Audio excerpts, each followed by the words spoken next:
Students, I am Sunil Dutt, your public administration teacher. प्रिय विद्यार्थियों, जैसा कि आपको पता है कि हमारा जो टॉपिक था वो था राष्ट्रपति की शक्तियाँ, वो हम कर चुके हैं। और आज जो हम कर रहे हैं वो है राष्ट्रपति की जो संकटकालीन शक्तियाँ हैं उनका मूल्यांकन। यानी जो राष्ट्रपति की संकटकालीन शक्तियाँ हैं वो सही हैं या गलत, उनके बारे में हमने बताना है। प्रिय विद्यार्थियों, राष्ट्रपति की उपयुक्त संकटकालीन शक्तियों को देखकर प्रायः यह विचार किया जाता है कि वह इन शक्तियों के दुरुपयोग से देश में लोकतंत्र को समाप्त कर सकता है। इस विचारधारा का समर्थन करते हुए संविधान सभा के अनेक सदस्यों ने संविधान के अनुच्छेदों की कड़ी आलोचना भी की थी। तो राष्ट्रपति की जो संकटकालीन शक्तियाँ हैं उनकी निम्नलिखित आधार पर आलोचना की गई है। पहली जो आलोचना है वो है कि मौलिक अधिकार अर्थहीन हो जाएंगे। कहने का क्या मतलब है कि राष्ट्रपति की संकटकालीन शक्तियों की सबसे बड़ी आलोचना इस आधार पर की जाती है कि ये मौलिक अधिकारों को अर्थहीन बना देती हैं।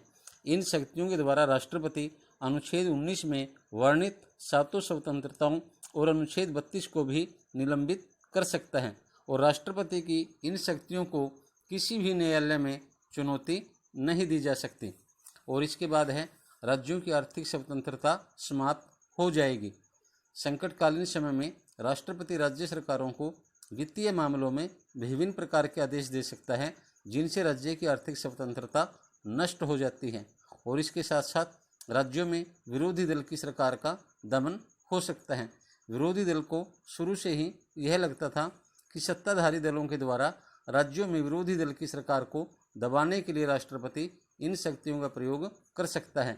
वह राज्य सरकार को पदच्युत करने की धमकी देकर उसको डरा सकता है। राष्ट्रपति ने इस शक्ति के प्रयोग द्वारा 1969 ईस्वी में केरल की साम्यवादी दल की सरकार को भंग किया था। और इसके अलावा न्यायपालिका के अधिकारों को सीमित किए जाने की व्यवस्था खतरनाक है।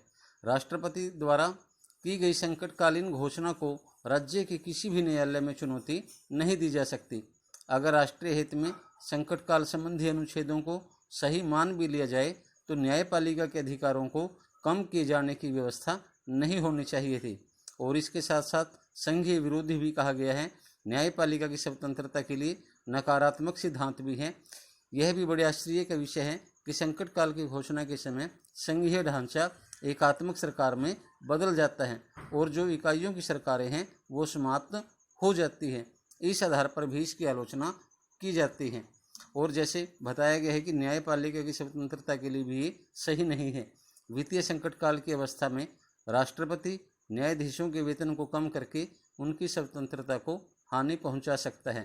तो उपयुक्त आलोचनाओं से यह स्पष्ट हो जाता है कि संविधान निर्माता राष्ट्रीय सुरक्षा को नागरिकों की स्वतंत्रताओं और अधिकारों से अधिक महत्वपूर्ण मानते थे, इसलिए उन्होंने राष्ट्रपति को अधिक शक्तियां प्रदान की। आज हम इतना ही करेंगे, बाकी बातें कल करेंगे। धन्यवाद।